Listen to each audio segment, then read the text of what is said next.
Só recapitulando um pouquinho o que a gente viu no módulo 1, né, a gente viu que durante toda a trajetória, né, da civilização humana, o movimento, de alguma maneira, né, ele foi usado dentro de valores, de princípios, de conceitos que estavam sendo agenciados em determinados momentos da história, né?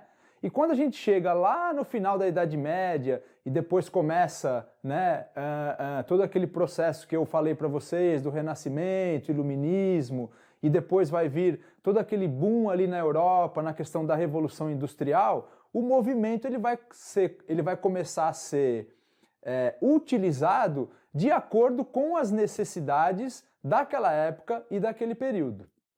Então, a ginástica, como a gente entende hoje, né, esse conceito de ginástica como a gente entende hoje, ela nasceu basicamente na Europa, principalmente no final do século XVIII, início do século XIX, né?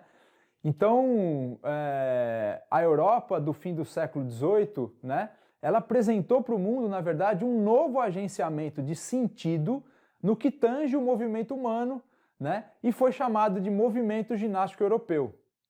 Então, em resposta ao advento de uma sociedade que se afastava do mundo natural, né, no sentido principalmente do processo de industrialização, da aglomeração, né, das pessoas nos grandes centros, né, de toda essa coisa, vão começar a aparecer uma série de problemas, principalmente relacionados à saúde pública, né, e vai haver um movimento entre principalmente médicos e pedagogos para utilizar o movimento sistematizado, né, os exercícios físicos, para dar conta, né, de resolver esses problemas que esse processo de industrialização e de aglomeração nos grandes centros estava acontecendo.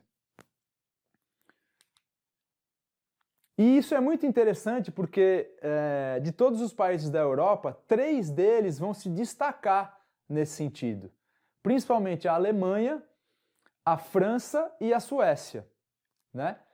E dentro desses países, né, o sentido que o movimento e a ginástica tinha para esses países, 4 coisas era basicamente comum a esses 3 países. Mesmo sendo países com características diferentes, né, sendo culturas diferentes.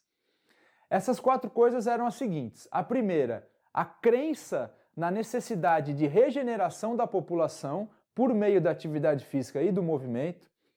A ideia de uma relação direta entre o corpo e mente, né?